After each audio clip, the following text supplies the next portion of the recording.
Hi, everyone. Thank you for joining us this afternoon. Bonnie Jones with the Office of Special Education Programs will start us off today. Thanks so much. Well, hello, everyone. We want to welcome you, and on behalf of OSEP, this afternoon's training is on using the Personnel Development Program's data collection system, and this marks our launch of the fiscal year data collection period. So I am Bonnie Jones, as Karen mentioned, with the Office of Special Education Programs at the U.S. Department of Education. As the OSEP lead on the Personnel Development Program's data collection system contract, I am pleased to introduce today our webinar's presenters. Shidi Hajisamali is my colleague at OSEP, and she also works on the PDP DCS contract. Karen Schroll is the Deputy Director of the Data Collection System Contract, and Amy Bitterman, who's a Senior Research Analyst. They will be presenting together on the system demonstration you'll be observing today. Both Karen and Amy are with WESTAT, and they bring a wealth of experience and expertise to the DCS. We encourage you to submit questions in the chat box. I believe that's going to be available today throughout the webinar, and questions will be addressed either then, during the presentation, or at the end of the training as time permits.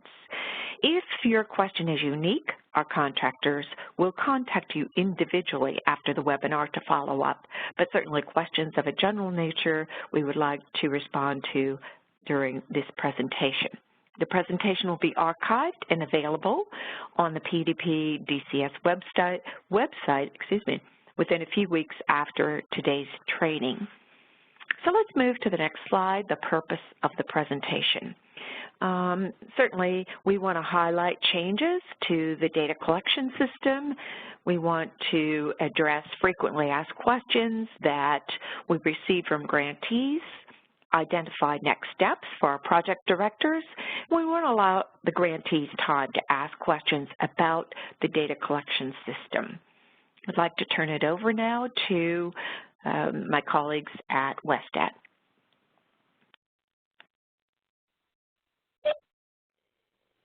Thank you, Bonnie. This is Karen Schroll at WESTAT. What I'd like to start off by doing is highlighting for all of you what is new with the data collection system. We've made a few changes. First, I hope all of you will be thrilled, and I hope you notice our programmers worked hard to make the page load faster. So that after you log into the site, when you first come up on the welcome, that first main page for you as a grantee, that page should be loading faster for you. If it's not, please let us know. Send us an email to the help desk. I'm going to go ahead and I'm going to log in because I want to be able to demonstrate both that it's faster, but also the next couple of, and in terms of being able to highlight the next couple issues, which is that we've have some new reminders and some new frequently asked questions. And we also have fillable versions of the pre-scholarship agreement and exit certification. So I'm going to share my browser.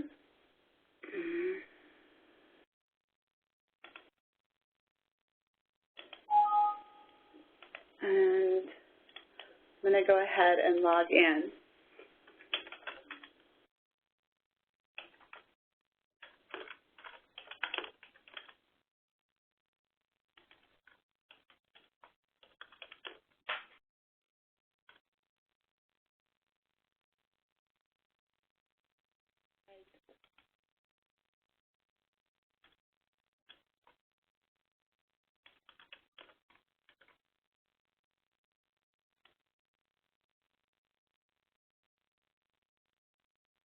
So you can see that the page definitely loaded faster that time, and so we're really excited about that change. The other thing I wanted to kind of call your attention to, and we'll use this test grantee kind of throughout the presentation to kind of demo some of the things that we're talking about. One of the things that you'll find when you're working with your individual scholars now is that when you're adding a pre-scholarship agreement or exit certification, when you go to upload the document and you click on the Browse button, you're going to get a pop-up reminder from us. And this is going to highlight one of the new changes that we have, that while we need you to collect those Social Security numbers in order to add scholars to the system, we don't need you to keep them on the documents when you upload them. You're free to redact them and remove that Social Security number, using a black marker to cross it out before you scan the document and upload it. And so we've added this pop-up here to, again, remind you to go ahead and remove those Social Security numbers before you do that. We also put in reminders.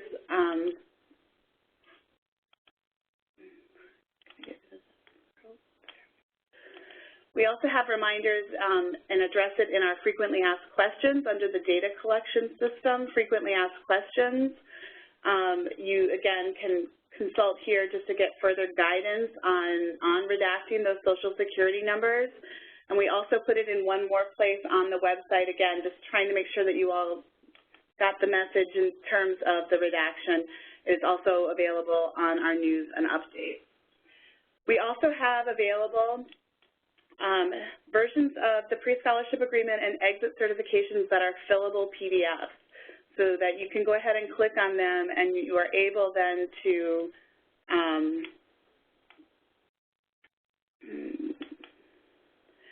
fill in information about your scholars, and then you'll also be able to use digital signatures, which are approved and will help us collect more valid and reliable pre-scholarship agreements and exit certifications. Okay. I'm going to go ahead and stop sharing, go back to the presentation for just a sec.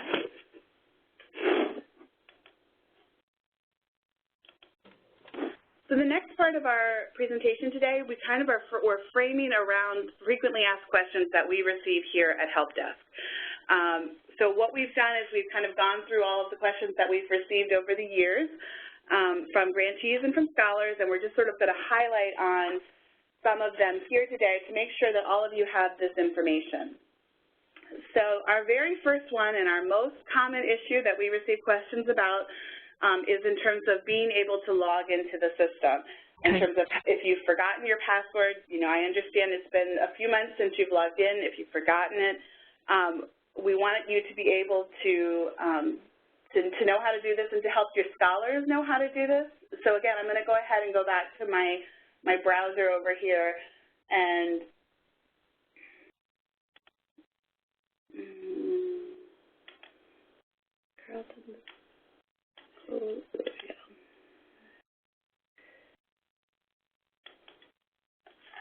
I'm going to go ahead and just log out really quickly.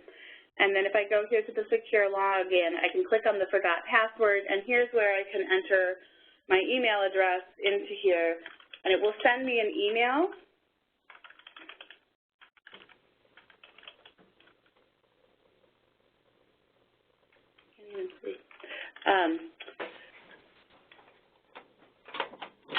And it will send me an email message that provides me with instructions for setting the new password. It will provide a link with the code in it, and then I'll be able to set a new password. Keep in mind that you'll then have to actually log into the system again with this new password once you've created it.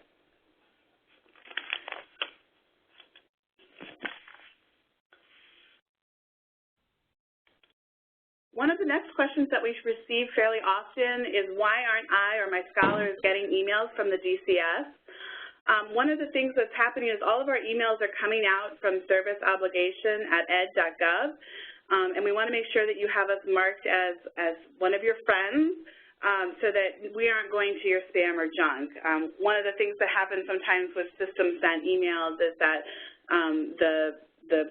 the spam collectors, will pick off our emails, and so we want to make sure that we're treated as your friend, and so that we're coming through.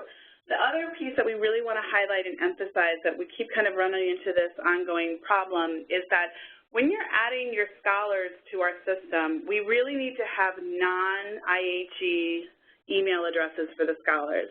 The emails that you're providing us are going to be the scholars' login. So if the scholar has a university email address in there, once they leave the university, they may not have access to that email. So we really are looking for non-IHE emails. so that they will be able to have continuous access while they're in your program, but also after they leave your program, something that's more likely to follow with them. The other question that we've received a fair amount is, how do I know if my scholars have logged into the DCS? So again, we encourage you to work with your scholars, and what we've given you on your page, on your main page as a grantee,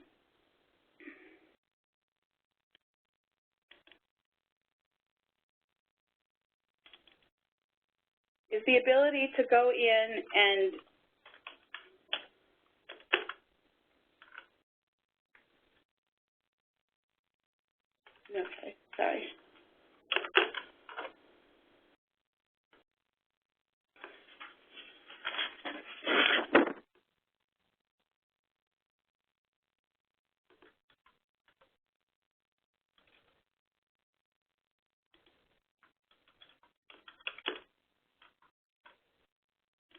is the way for you to be able to go in and see for yourself how your grantees are doing. So if you scroll down to this section, this is an ongoing report, one that we look at all the time, one that OSEP looks at all the time, and one that we encourage you to, again, be monitoring, so that you are able to look in and see how many of your scholars have logged in and how many of them are started to report employment and how many of them are done fulfilling their obligations. So we encourage you to look at this page and to monitor it.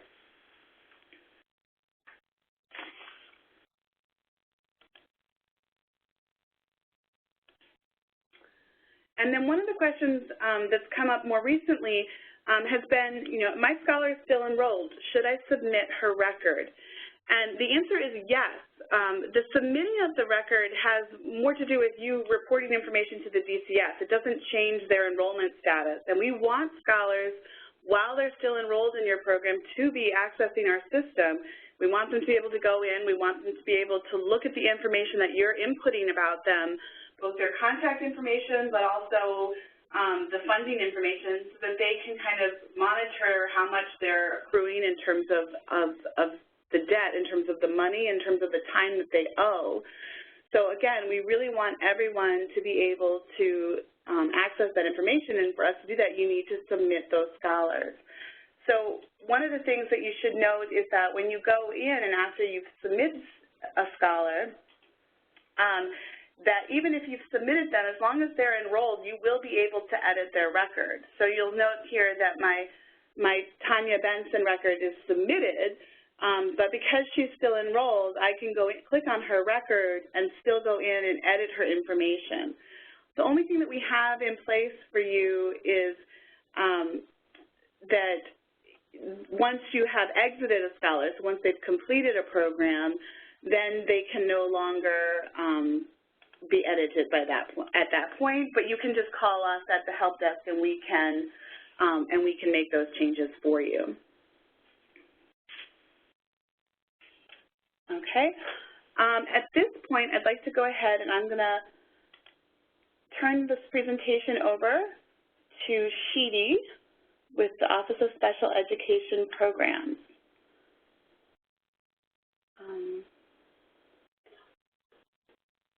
Let me find Sheedy so I can unmute you. Thank you, Karen. Good afternoon, everyone.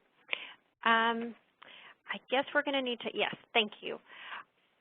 So I'm going to go ahead and review the pre-scholarship agreement and exit certifications. Some of the questions that we receive will be, I guess, discussed in this section. How do I make sure that my pre-scholarship agreement and exit certification are valid? As a part of reporting and timely submission of requirements, scholars and grantees must sign and complete the pre-scholarship agreement upon officially enrolling in the grant-supported program. The pre-scholarship agreement must be uploaded into the DCS within 30 days of the scholar's enrollment. Scholars and grantees also must sign and complete the exit certification upon the scholar's exit from the program. The exit certification also must be uploaded into the DCS, again, within 30 days of the scholar's exit. Grantees And please note this, grantees may be responsible for repayment of grant funds in cases where they do not have a valid signed pre-scholarship agreement and exit certification for a scholar.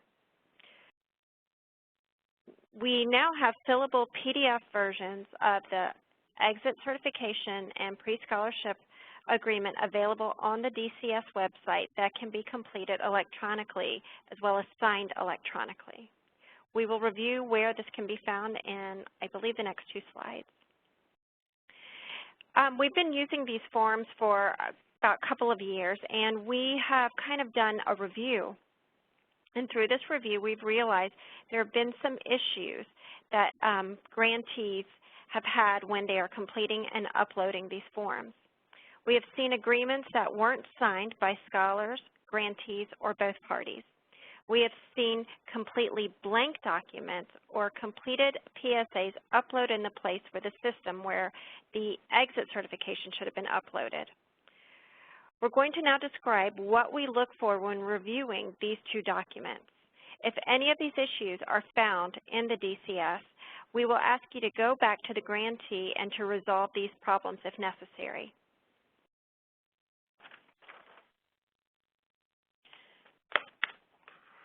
So this grantees must use the required form that is found on our home page, and I'm not sure, Karen, if we have the ability to go to the home page to show them exactly where it is, but if you were able to go to the pdp.ed.gov website and click on the OSEP forms, it's on the left-hand side, and I believe it's the 2nd or 3rd option, and it even has a little red banner on the side that says agreements. These are OMB approved forms, and we must use these forms. No other forms will be accepted. Thank you, Karen. So as you see on the bottom, they've listed the pre-scholarship agreements, and they also have the PDF fillable versions.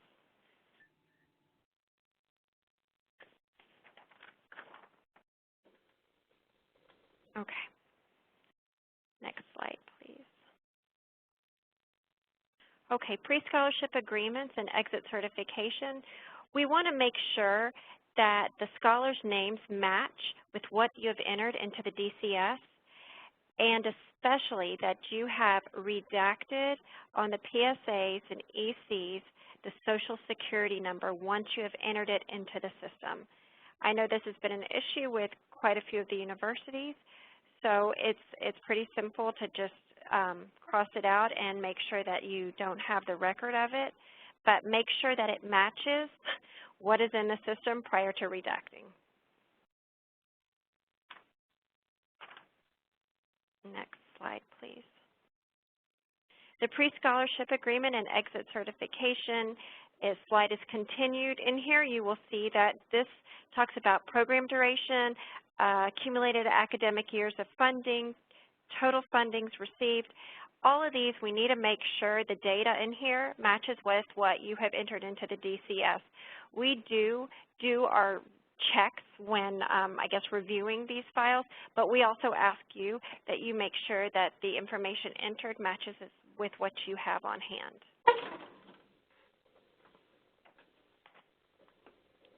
Next slide, please.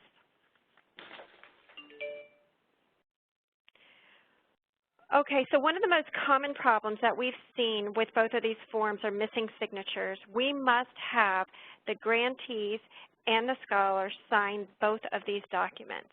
The good thing is we also have the PDF fillable versions. You are welcome to use electronic signatures. However, we do not want you to use the printed. It must have a truly electronic digital signature if that's going to be used. It can't just be someone's name printed in a different font.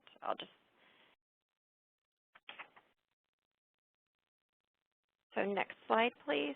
And the next slide discusses that as well.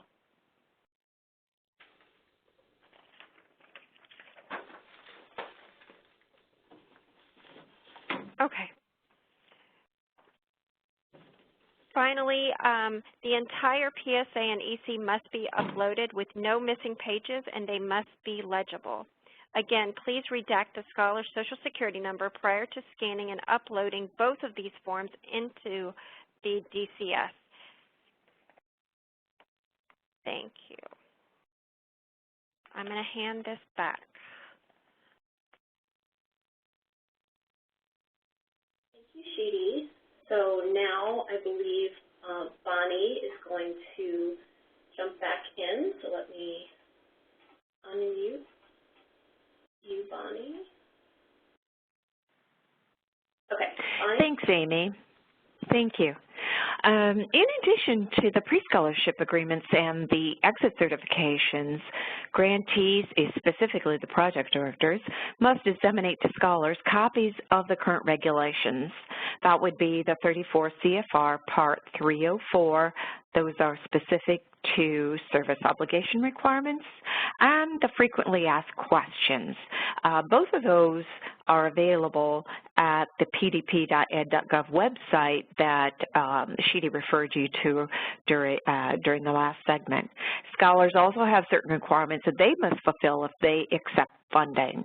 Please, project directors, explain clearly to your scholars before they agree to accept funding everything about their service obligation requirements, and continue to remind the scholars throughout their program about their requirements to submit employment information.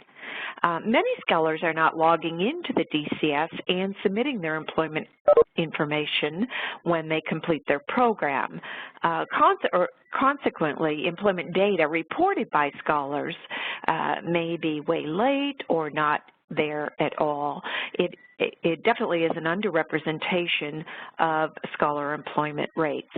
So the project directors have a very important role in reminding the scholars, explaining to the scholars that it is only the scholar's responsibility, not the grantee's responsibility, to enter employment information. Because you actually meet with scholars and see them on a fairly regular basis, it could be just once a semester, that's a good time to remind them that once they receive the email instructions for accessing the data collection system, DCS, and it's sent to them as soon as the project director, submits the scholar record in the system. When that occurs, the scholar needs to log in. Scholars must complete at least one academic year before they may begin to fulfill their obligation through service if they have eligible employment. Scholars employed in eligible positions would need to enter their employment information so that there is complete and high-quality data to report. The scholars can receive credit then also for their service obligation. Scholars who do not submit eligible employment information that's verified by the employer by the time their service obligation must be fulfilled are not in compliance, and those scholars will be referred to the Debt and Payment Management Group for repayment. Let's move to the next slide. So OSEP uses data for program improvement activities and to monitor grant performance. So we use the data at the aggregate level and at the grantee level and at the scholar level. It assures accountability, actually, for all scholars that are funded under our program. It ensures that grantees are submitting scholar enrollment, training, and completion data specified in their priority and in their applications. It ensures scholars are meeting their service obligation requirements through eligible employment. And it also provides aggregated data to the Department of Education for reporting on program performance measures. The next slide, please. When do I need to update my scholars' records? This is a perennial question. Make sure by the deadline of this next data collection period, April 7th, 2017, that you as the project director enter update, and submit records for all currently enrolled scholars and scholars who have graduated or exited prior to completion since your last update to the system. I should say that's up to the project director or the project director's designee, which would be a secondary user. You do not need to update records for scholars you've already submitted as graduated or exited prior to completion. In fact, once you've submitted a record for a scholar with a status of graduated or completed or exited prior to completion, you will not be able to enter the record or edit the record, excuse me. If you need to make any changes to these records, please contact the DCC Help Desk, and we have that phone number toward the end of today's webinar on a slide. Make sure you have no scholars in a pending status by the deadline. We have to report 100% of scholars submitted within the department. That's the department goal, and that is the goal that we work toward. And we've been successful, I think, the past 2 years in getting 100% scholar data submitted.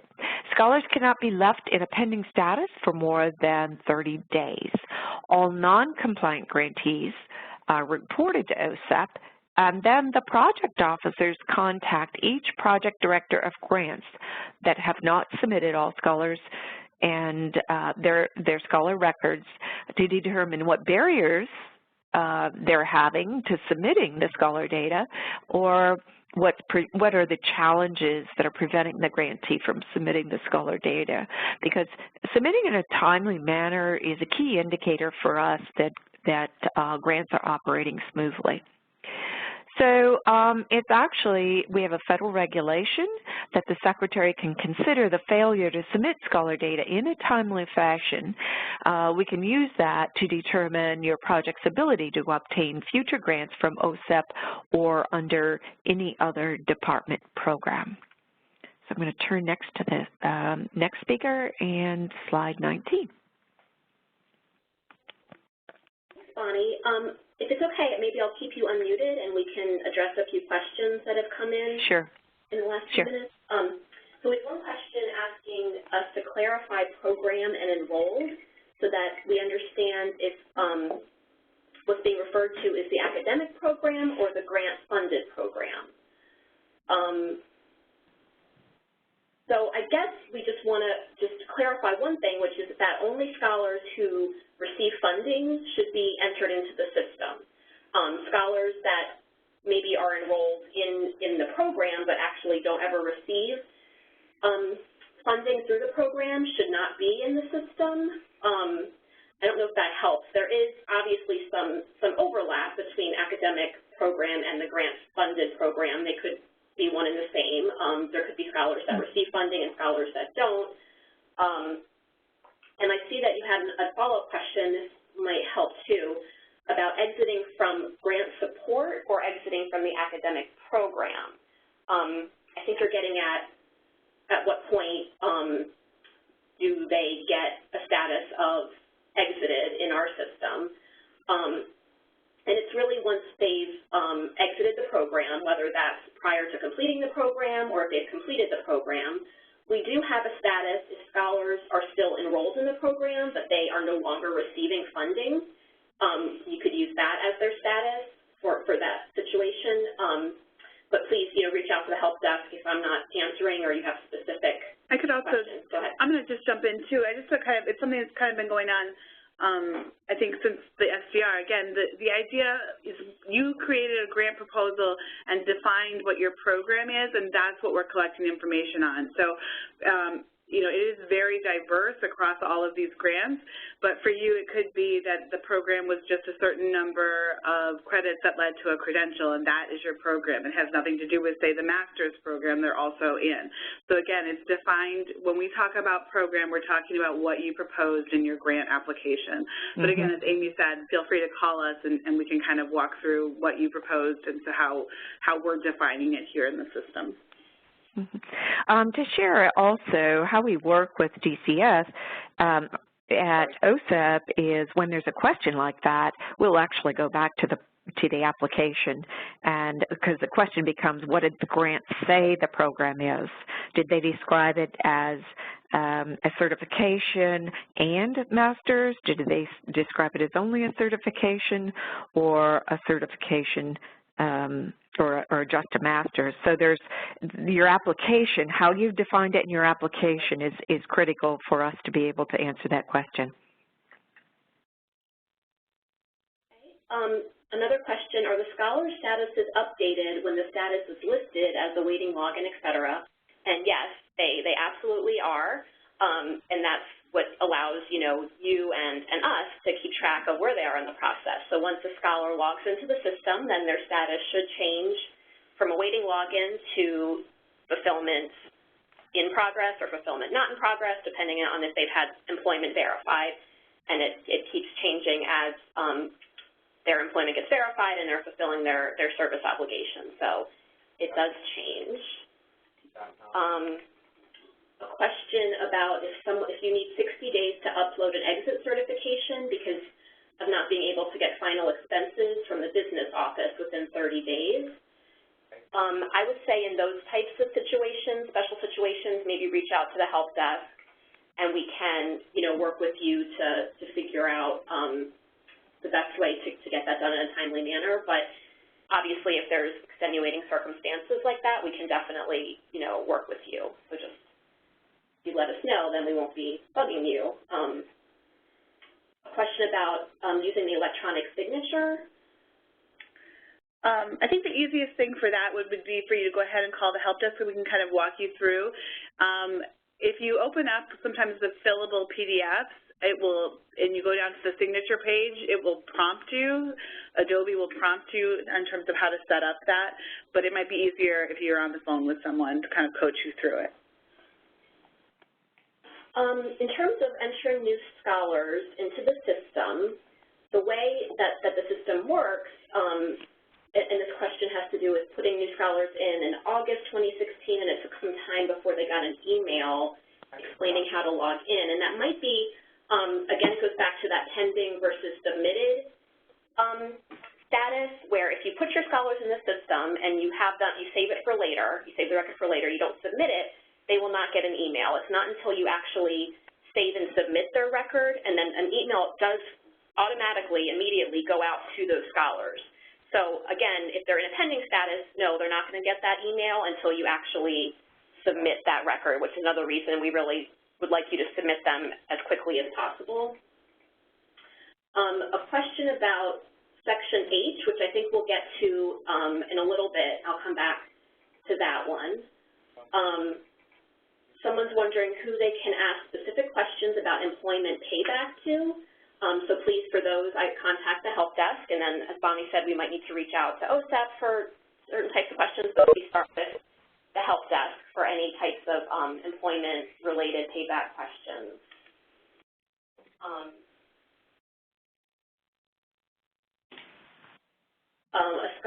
Scholars have an additional year and a half in a university once the grant period is complete, and then for those scholars, this project director's impression is that the scholar exit certifications would be completed after they graduate the actual program, and that's actually what should be happening. Is they should be completed once your grant ends and the funding is complete. Once your grant and you do not have any further no-cost extensions, then you should have that exit certification completed and signed by both the scholar and yourself, even though they have not yet completed the program. It really ties to when your grant ends. If there's no more funding and the grant is ending, at that point is when the exit certification needs to be completed.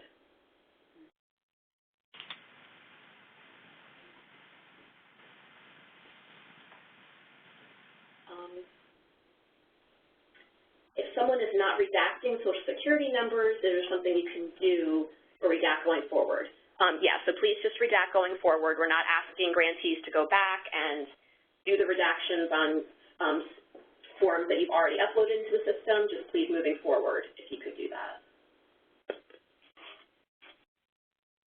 Okay, got that same question again. So in we have another question about when a grant ends, can scholars join another OSEP personnel prep grant if they didn't complete the program by the grant end date? And we can defer to OSEP on that one. Bonnie, do you want to answer that question? Yes, I will. That's a question that requires contacting your project officer and working, it's a case-by-case basis. So we don't provide guidance to everybody because it really requires a discussion with the project officer, and there is a mechanism for and a strategy for being able to do that in most cases. Thank you, Bonnie. Yep. There's a question about how, I guess as project directors, you can be assisting or guiding employers when scholars have completed their one academic year, they're in qualified employment, but when they enter their employment, employers are not verifying, so scholars are showing us fulfillment not in progress.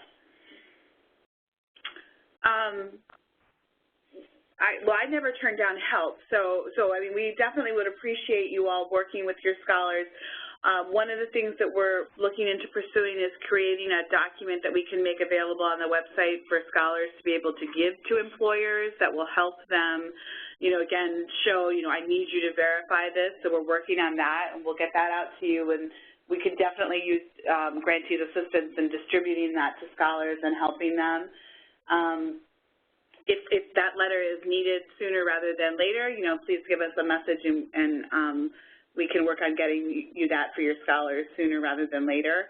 I think the other piece that kind of happens is that you can encourage your scholars to reach out to us at the help desk, to also have the employers reach out to us at the help desk so that, again, sometimes it's them talking to us and realizing, you know, us explaining the process and what we're asking them to do.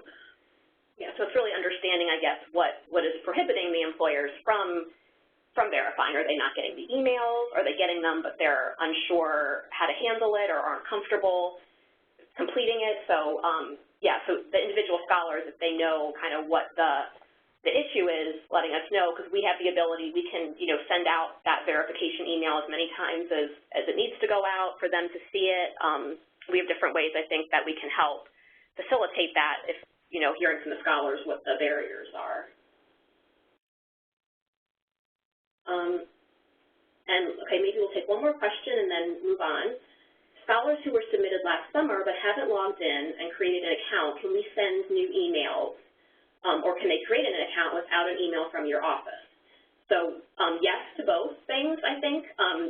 We can definitely, and we have been sending out reminders on an ongoing basis to scholars who haven't logged in. So a lot of these scholars may have already gotten that second round or third round of reminders.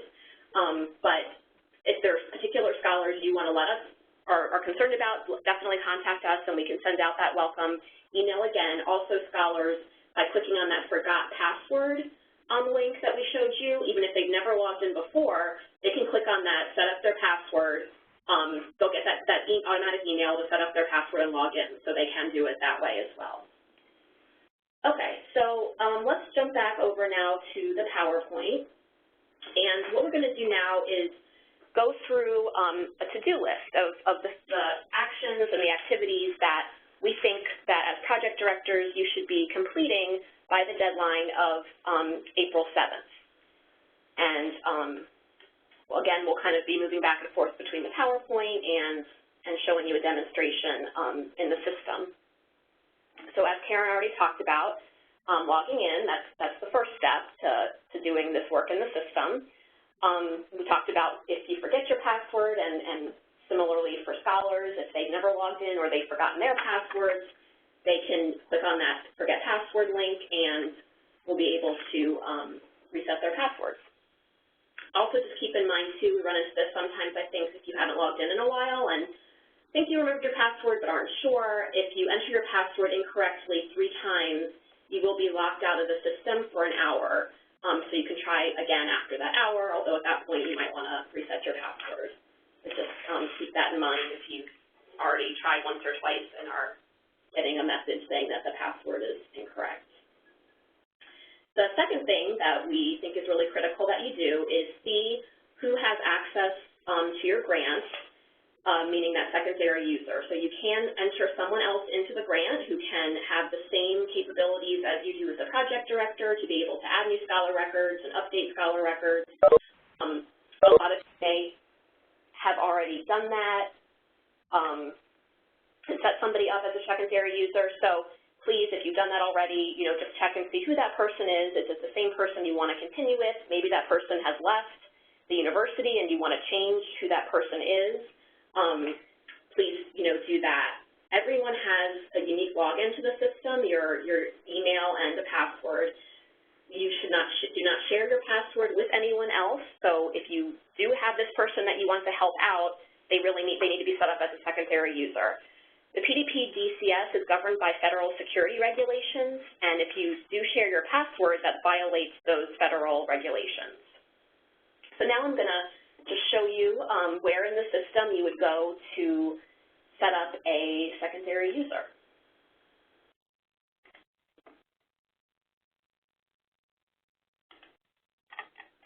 I might have timed out here. Oh, I didn't. So for this grant that we've been looking at, our test grant, you'll see that that secondary user column is blank. So currently this grant has never added a secondary user.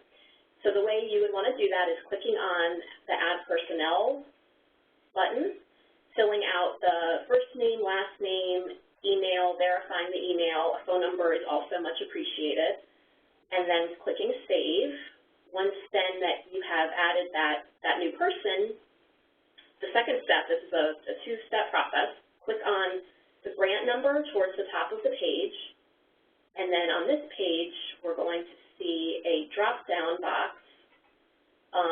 And the person you added should be listed here. And you would just select the person you want to become a secondary user and then click Edit Grants. And then after we do that, we will see our secondary user listed here. And what will happen is very similar to the scholars, and when you as project directors were first given access to the system automatically sends out an email with instructions for logging into the system and creating that password.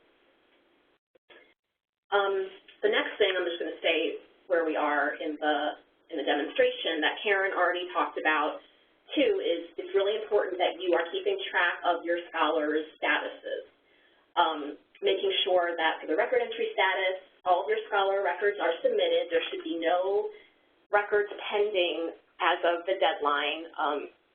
You can keep scholars up to 30 days in that pending status, but really getting them submitted as quickly as possible is important. Then the service obligation status that Karen talked about, this kind of gives you a bird's eye view of your grant.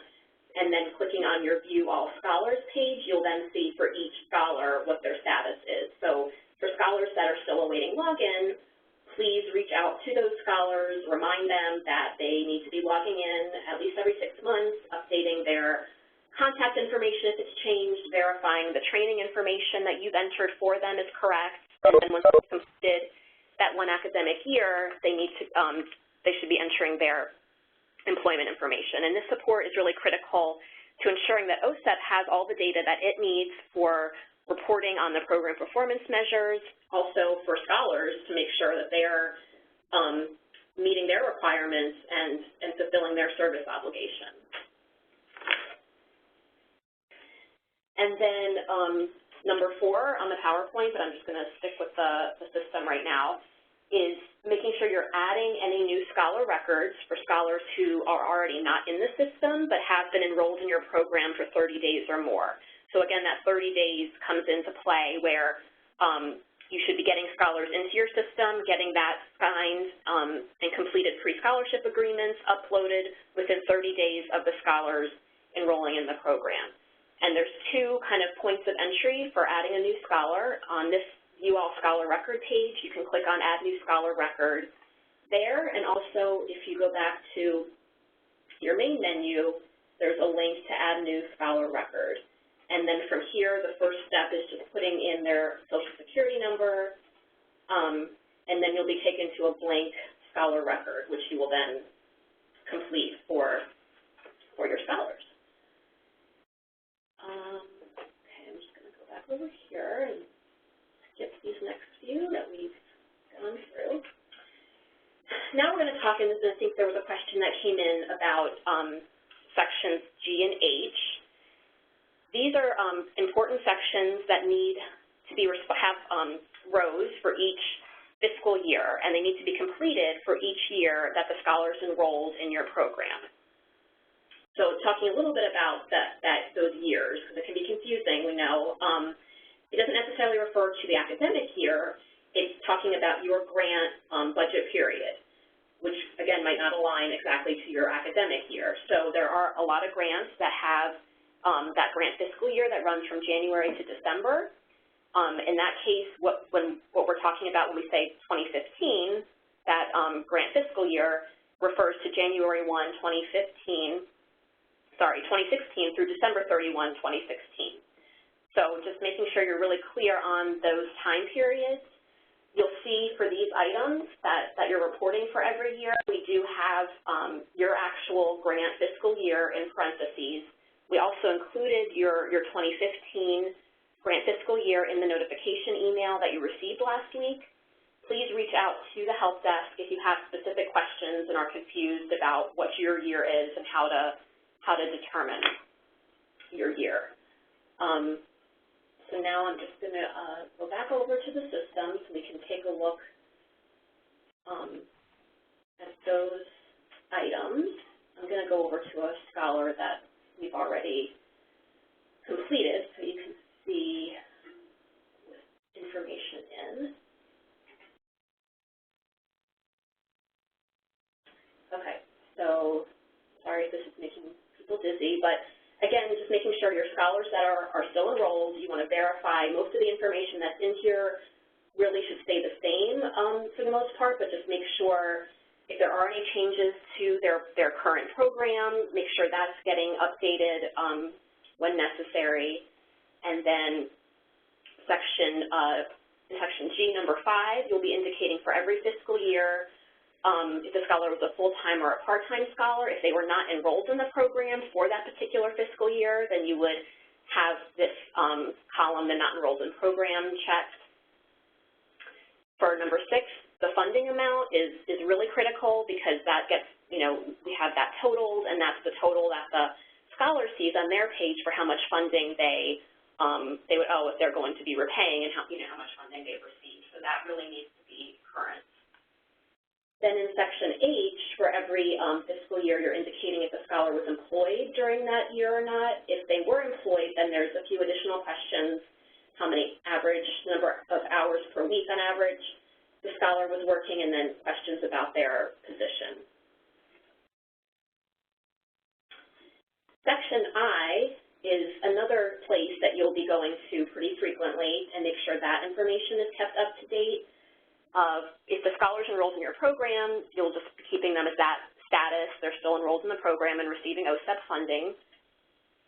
Once they've completed one academic year of the program, in this program duration item, make sure you indicate that the program is more than one academic year and they've completed one academic year, and you enter that date in. And that date is what triggers in the system the displays of the employment links. Prior to this date being in the system for the scholar, they cannot enter employment. But once they've completed the academic year, they then can start submitting their eligible employment information. And also the accumulated academic years of funding will obviously be increasing every semester or so make sure you're updating that number. That gets calculated into how many months of service obligation they owe, and that's also seen by the scholars, so you need that really to be as accurate and up to date as possible. So now we're going to talk a little bit about what you're doing with scholars once they've exited the program. So if they exited prior to completion or they graduate from the program, there's a number of items that you'll be completing for those scholars. If they've exited and graduated, completed the program, you'll change their status in section I, and then you'll enter in the date that they graduated. You also will complete section J with the degree they received, Also, their one special education or related training services area for their training. You can also select up to 3 additional training areas for them. And then, of course, you will be uploading your signed and completed exit certification. I'll just go back quickly and show you for scholars that are exiting prior to completion, you'll be putting that date in, the date that they exited without completing, the reason they exited, and then also uploading that completed and signed exit certification. So now we're going to talk a little bit about some items that you'll be completing for scholars who complete the program. And that's down here at the end of Section J, whether or not the scholar took an exam or measure to demonstrate knowledge and skills. So the priority under which you were funded requires grantees to have identified a measure of knowledge and skills in your grant application. And OSEP really expects that all project directors will have identified at least one measure of skills or knowledge that's part of your, included in your application, and that's part of the requirements that scholars must fulfill to complete the program. And we're going to talk about this in particular because it continues to be an issue where we have grantees who are indicating scholars who have either not taken any measure of skills or knowledge, or the grantee doesn't know if they've taken that measure of skills or knowledge. For the last fiscal year that we collected the data for, fiscal year 2014, 7% of scholars fell into those groups. The reason that this is so important, that these items are so important that we get this data, is because the data are used for one of the program performance measures, and the information that we're asking for is whether or not the scholar took a measure or exam to demonstrate knowledge and skills, and then we also need to know under what broader category that exam falls, whether it was a grantee-specific measure, praxis, state-specific. We also have the option for other. Please, if there is an exam that you do not see on here that you think should be added, if there's a national organization test or if there's a state-specific test, if, let's say in Arizona, and you don't see that test listed here, please let us know, and we can definitely add it onto the list. We also do have this other test option, so in the meantime, you can be putting it there if you don't see it listed. We recommend that you let scholars know at the beginning of your program that you will be asking them to provide their licensure test results and these other exam results that are required under your priority, because the quality of the data that you're going to be reporting about your scholars influences these program performance measures, so it's really high stakes.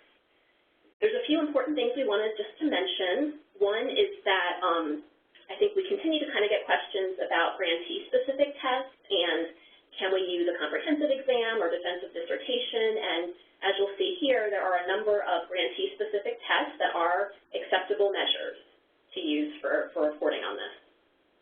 Also, in some states, in order to be certified or licensed, scholars are required to take a type of standardized measure, and you can use those measures too for your reporting. It's not required, but that is a type of measure you can use. Also, please just remember there are certain measures that you should not be reporting. Because it has to be a measure that's taken towards the end of their time in the program, you should not be reporting entrance or preliminary exams. Also, individual course exams and grades are not cumulative enough to be used for reporting on these items. So now I'm going to switch back over here, and we're going to talk about, again, and Bonnie already, I think, went through a lot of this, but the last step in this process is when April 7th comes, all of your data should be updated, all of your scholars should be entered and submitted for the scholars who are currently enrolled and also those who have already exited the program. As Bonnie also mentioned, you don't actually need to be doing any updating for scholars who have already graduated and completed or exited prior to completion. In fact, once they've been submitted, those records that are exited or graduated you won't be able to edit their information, and you should let the Data Collection Center Help Desk know if those records need to be edited, if you made an error or see something that needs to be changed. And then also just making sure that all of the scholars are submitted and not in a pending status by that deadline.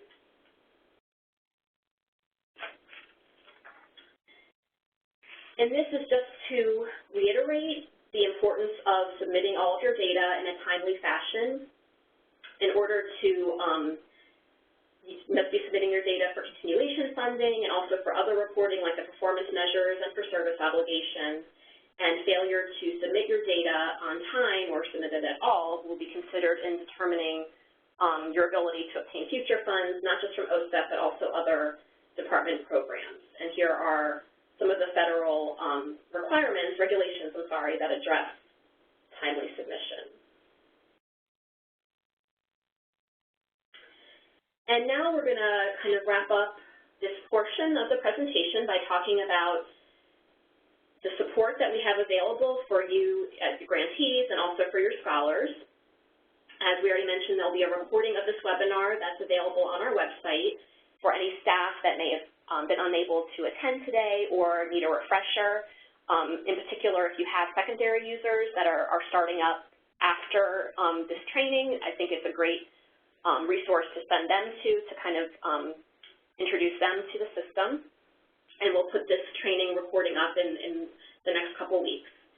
Also, we have frequently asked questions that we've touched on for both for scholars, also addressing questions from grantees and employers related to the program regulations, and also frequently asked questions specific to the data collection system.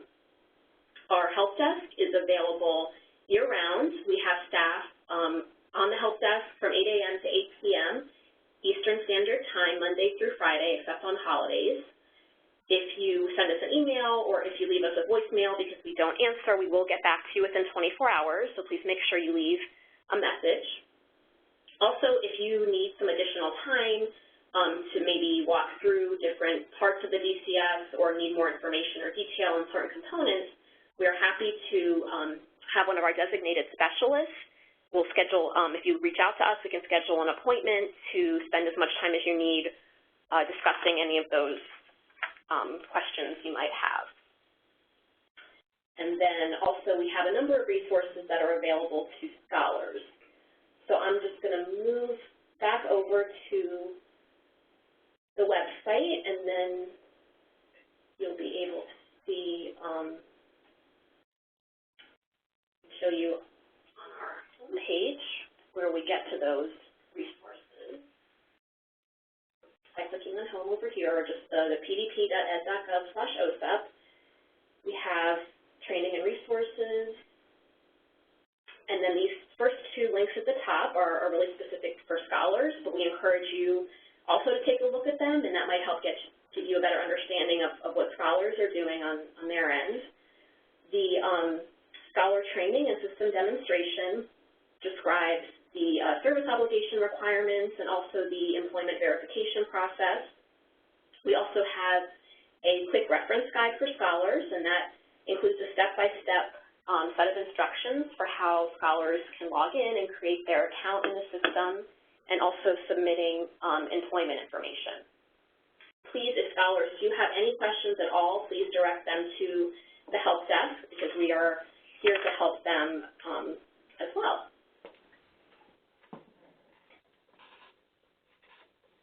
And that brings us to time to kind of answer some more questions that you might have. And it looks like we do have several more. I'm going to, Bonnie and Shidi, I'll unmute both of you so that you can answer some of those. All right. Bonnie? Yes. Okay, great.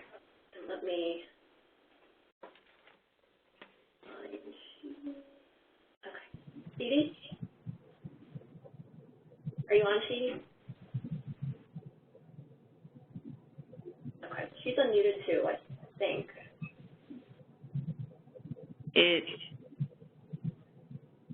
Hi. Oh, hi. Sorry about that.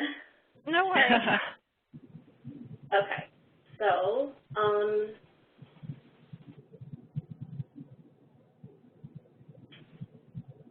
we have a question, where are the specific service qualifying positions listed and described?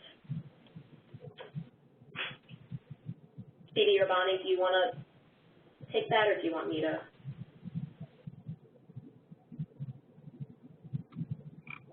Is that referring to eligible employment? I believe so, yeah. Okay.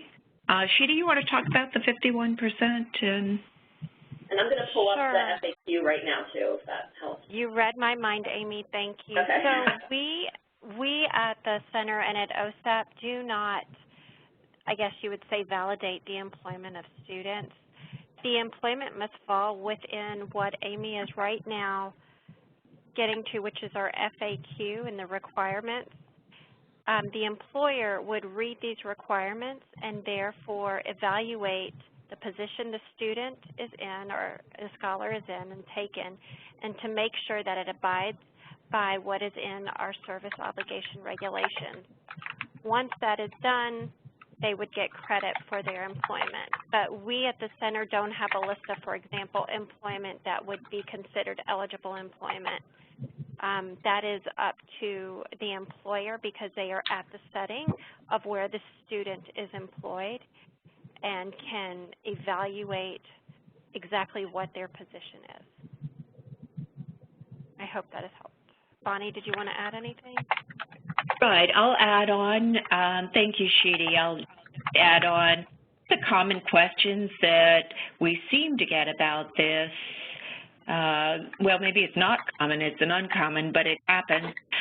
A general educator is asking about a few students with IEPs that are in their classroom and if they qualify, and that answer is no, they don't qualify. They're not a special education teacher, and 51% of the students in their classroom are not, well, the primary reason is they're not a special education teacher. They're not the teacher of record for that child.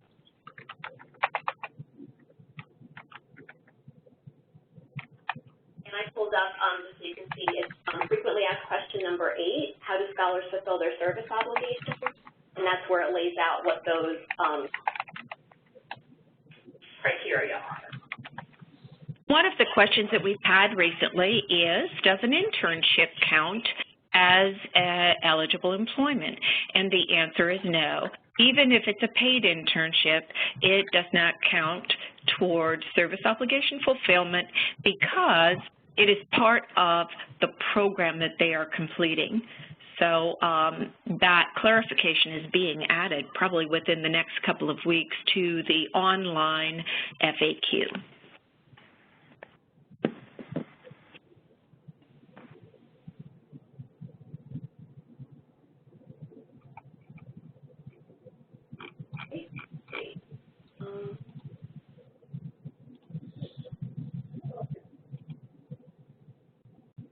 Does going back to school, for example, for a PhD program, count as service payback? Well, if they're not working in one of those eligible employment positions that meet those criteria that we just showed, then no. So probably not if they're in school and not actually working. They wouldn't, but what we do recommend for scholars to do who do go back to school right away and aren't working is they can apply for a deferral, which then OSEP would approve or not, and then if it's approved, they would then have a deferral as to when they have to fulfill their service obligation by. So it gives them that extra time given that they're still in school to fulfill.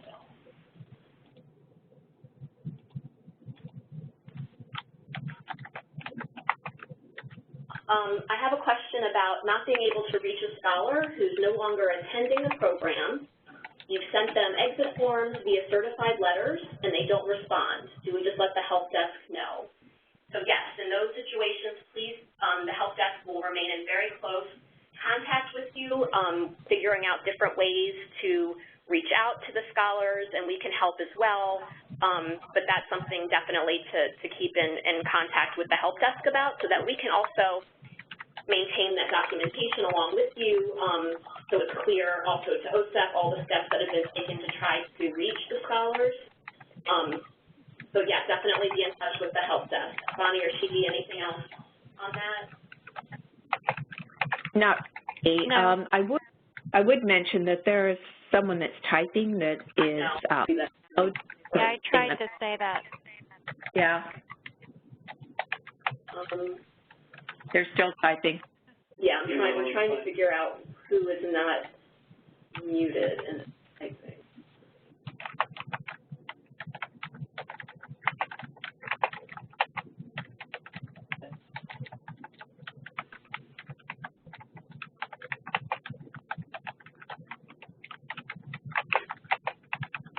Well, I guess we'll have to proceed with that person continuing typing because they're continuing to type. Yeah, I don't think she knows she's not muted. Mute everyone again. Okay. And then unmute. All right, bear with us for 1 second. Oh. Do it here. Just right click anything. Mute all. Okay, Bonnie, I'm going to unmute you and Shidi one more time. We tried muting everyone to see if that worked. Now we're going to. It's an alpha order of first name.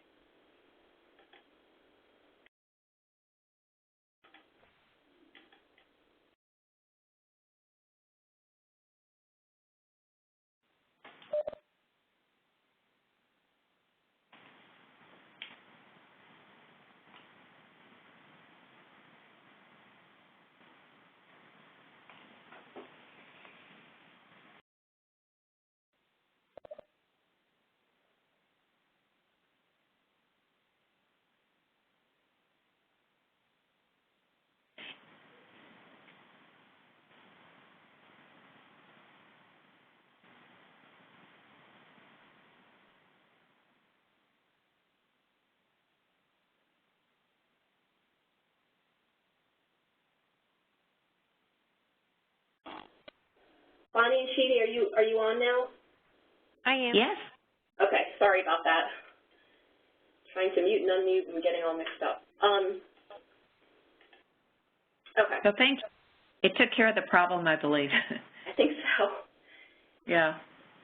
So we have a question. Is the April 7th deadline for entering data above and beyond what the scholars have already entered after their first prompt or contact with OSEP?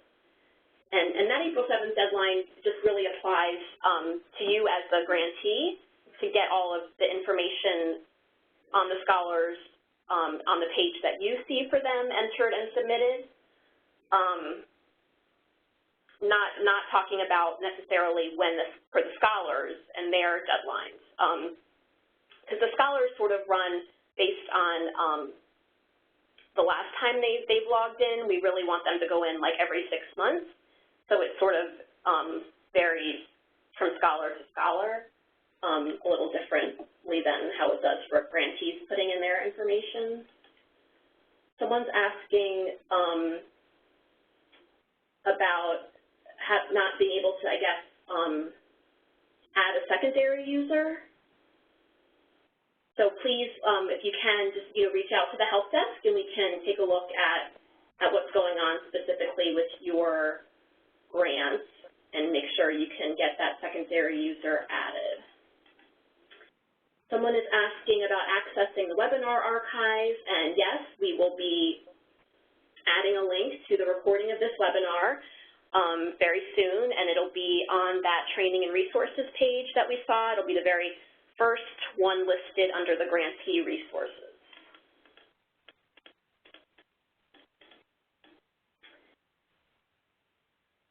How do we document scholars' current employment when they're part-time students attending the program? Can their employment while enrolled in the program count toward their service obligation?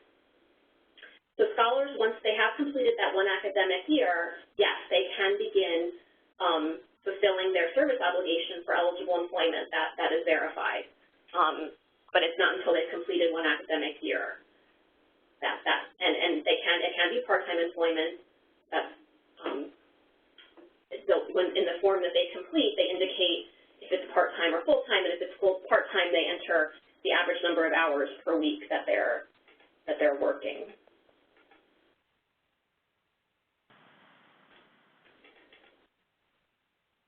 I thought scholars remained in a pending status until they completed the program and we submitted the exit certification forms. For students who have not completed, how can we not have them in a pending status by April? So when we say pending, that means that their record has been submitted. So it has nothing really to do with their status as being enrolled or completing the program. It's just getting that record in the system submitted. So I'll just maybe pop back over and show you on the page where that action occurs.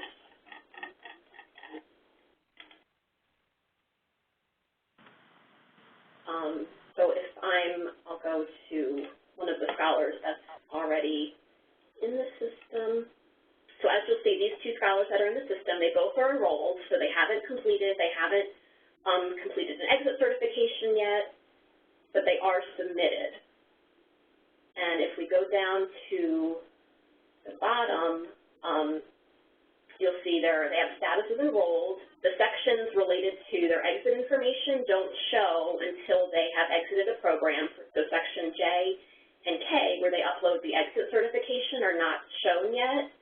And then at the bottom, you want to click Save and Submit. When you first open a Scholar record, there's actually two buttons here. There's a Save and Submit, and then there's a Save for Later. It's clicking that Save for Later that puts them in a pending status until you save and submit. All Scholar records, regardless of if they're still enrolled or they've completed the program, should be saved and submitted by the 7th.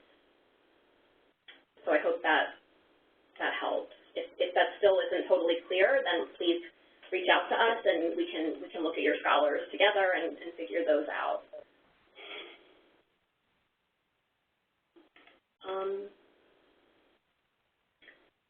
We have a question about how many credit hours are considered a full academic load.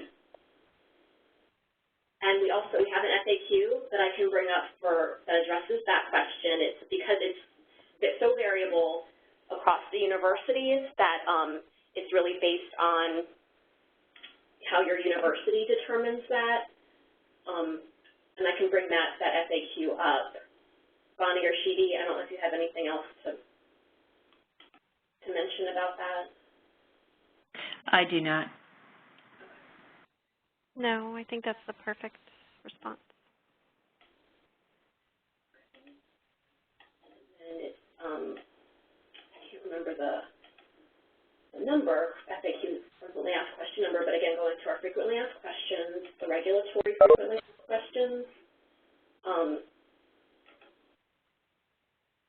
And then here it is, that second question. How is the term academic year defined for purposes of the service obligation work or payment requirement? So I would just recommend that you take a look at that frequently asked question and then let us know if you still have additional questions.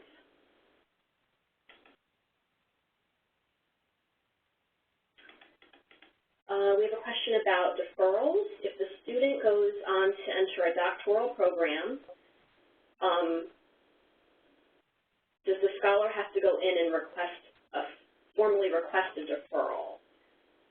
And they would if they do want to defer their the time by which they have to fulfill their service obligation requirements.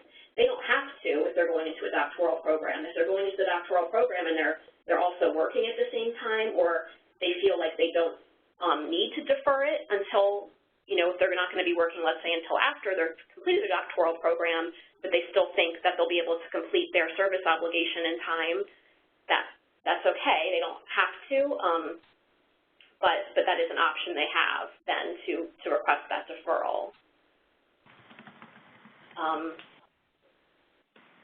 Let us know if you have more specific details or questions about certain scholars, and we can talk about those. What is the due date for the annual report? Bonnie, do you want to answer that? I guess the APR?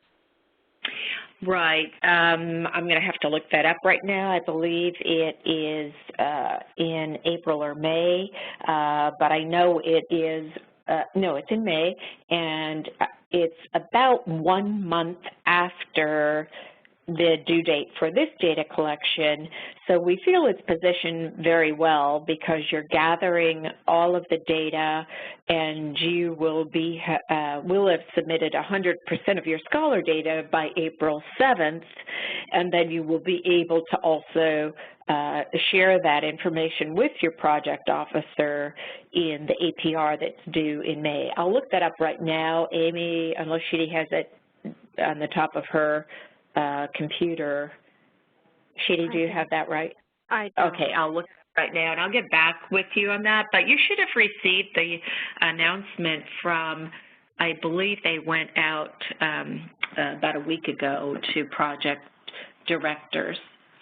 Go ahead with the next one, and I'll just let you know when I have that specific date. I think it's the first week in May.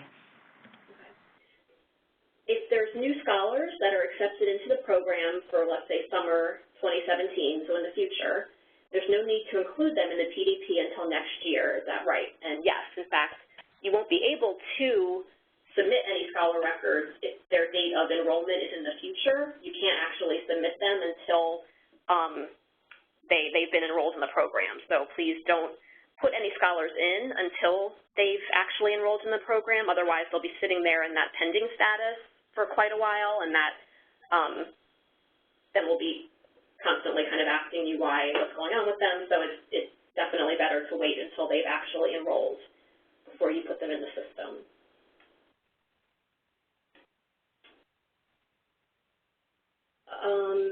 A question: if there's a scholar working as a research assistant for 20 hours per week, and this is with students with disabilities. And, I mean, as long as they meet those eligibility criteria, that's in FAQ 8, and they submit their employment and it's verified, then that should work. So, again, it's just going back to make sure that those criteria are met. And I don't know if that question ties more into that the change that Bonnie mentioned that we'll be making to FAQ 8 having to do with paid internships or not.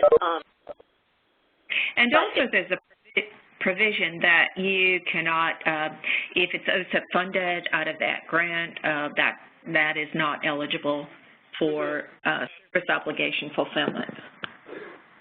Right, so that is important to note too regarding this particular, if it's a research assistant, yeah, whether it's being funded through the grant or otherwise. If they enter a full-time doctoral program, then deferment request is necessary. Is that correct? Like I said, it's not necessary. If they choose not to request the deferral, that's up to them. But if they do want to take into account the fact that they're, still in school and are not able to be working during that time period that they're in school, then they should request the deferral. Oh, someone, I guess, looked up the APR is due May 5th.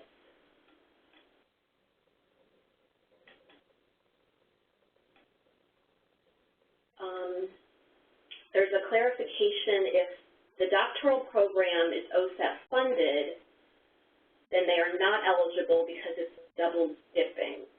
I think you're talking about if their employment is through the doctoral program, I guess, or I'm not sure if you mean the employment or if they're being funded.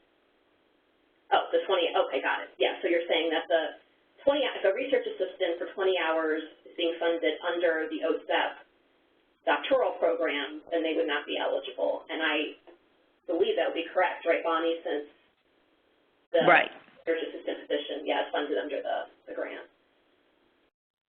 Correct. Okay. I do see someone had a question, but if it's okay, if you could contact the help desk directly, having to do with your fiscal years and not aligning, I guess, to maybe your academic years and when scholars were actually enrolled. So if you could just contact us, then we could spend a little more time digging into the specifics. That would be great. And that looks like all the questions. If anyone has anything else to ask, please go ahead and put it in the chat box.